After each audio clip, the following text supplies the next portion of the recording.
Hey guys, I hope you didn't land on this video without watching part 1.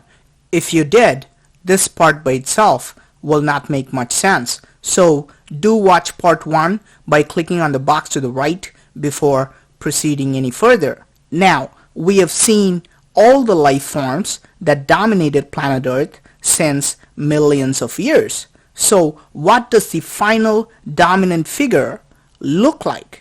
Surprisingly, the final carving shows a very different life form that does not look human at all.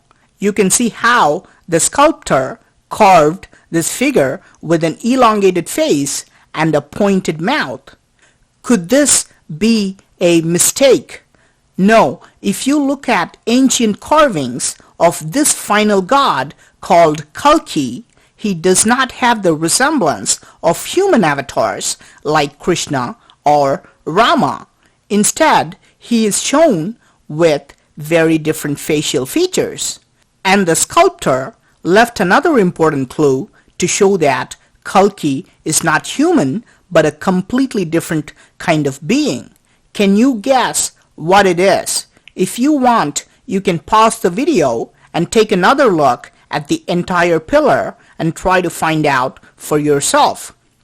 In normal Hindu carvings, many figures are shown with multiple arms, but in this pillar, the sculptor has shown all the human life forms strictly with 2 arms. And notice how in all the other species that are not human, he has shown them with multiple arms. This is a remarkable detail that has no exception in all these life forms. The final figure is definitely not human because it is carved with multiple arms. So the final life form that would dominate planet Earth and the human race would not be human at all. Do you think gorillas or dolphins are going to subdue us? We can all agree that there is going to be no other species on Earth that can subdue human beings unless the real gods descend from the sky. Scientists may call them extraterrestrials and religious people may call them gods, but the name does not matter. What really matters is that the ancient Hindu scriptures that were incredibly accurate about the past 9 life forms that dominated our planet is making the statement that beings from another world would be the final dominant force. So, if the scriptures were right 9 times, what are the odds that they will be wrong the 10th time? I personally think that this prediction of Kalki's arrival would also be 100% accurate. So what would happen to human beings? What do scriptures say about Kalki? It is recorded that Kalki would be extremely virtuous and would quickly realize that most of the human beings are corrupt and dishonest. He would destroy the entire human race except a handful of honest people who show their complete devotion to him. Kalki would then take this handful of people and start a new civilization. In a book called Srimad Bhagavatam, Kalki is portrayed as capable of changing the color of his skin at will. His skin can be yellow and sometimes it can become black. Kalki would have no flaws in his thoughts and there would be no imperfections that human beings have. Scriptures say that he would arrive in a flying horse with a blazing sword that can kill 1,000 people with one swipe. To the scientific community, this refers to an advanced laser weapon because normal swords are not blazing and cannot kill 1,000 people at one swing.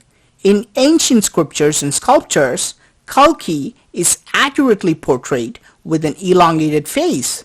However, this was modified by newer books in the last few centuries where he is shown as a human being. Now, Think about the marvel of documenting evolution 2,500 years ago by the so-called primitive men. How could ancient Indian scriptures write about all these life forms in perfect order? There is no way it can be a coincidence, because it would be similar to an archer hitting the bullseye 10 times in a row. If they had made one change, for example, if they put the turtle before the fish, the entire theory would fall apart. Remember, when Darwin published his book about evolution in 1859, people were amazed by his extraordinary theory. Yet, this was understood by ancient Hindus 2,500 years ago. Where did this extraordinary information come from? Could this information have come directly from otherworldly beings? Did they teach ancient Hindus about evolution? Hindu scriptures have recorded multiple incidences where gods landed on earth and passed on their knowledge to human beings. If this is true, did they also inform them about their arrival at a future date? How else was the prediction of the arrival of Kalki made? Now, remember that each carving shown is not an individual, but an entire group of life forms that dominated the planet. If we apply the same logic, Kalki does not mean a single god, but a group of celestial beings superior to humans. Is this the real reason why Hinduism has recorded not hundreds but thousands of gods? Could this final dominant race arrive sooner than we think? In my previous videos, I've shown how ancient Hindus have documented vimanas, or flying devices that were used to land on Earth. Statistics show that UFO sightings around the world have doubled since last year, and in this month alone, it has increased 26% when compared to the previous month. Is this a clear indication that gods are preparing to land on our planet? Why else would more and more people see UFOs? Finally, is it possible to calculate the exact time of Kalki's arrival? Since most of the Hindu scriptures were modified a lot in the last century, and the embedded scientific messages were translated as mere mythical symbols, we have to depend on scriptures and sculptures that are truly ancient. There is one such ancient clock in Konark which has the key to the exact time of Kalki's arrival. It has all the 9 life forms that dominated the planet carved on its spokes, and Kalki at the center to show the end of the world.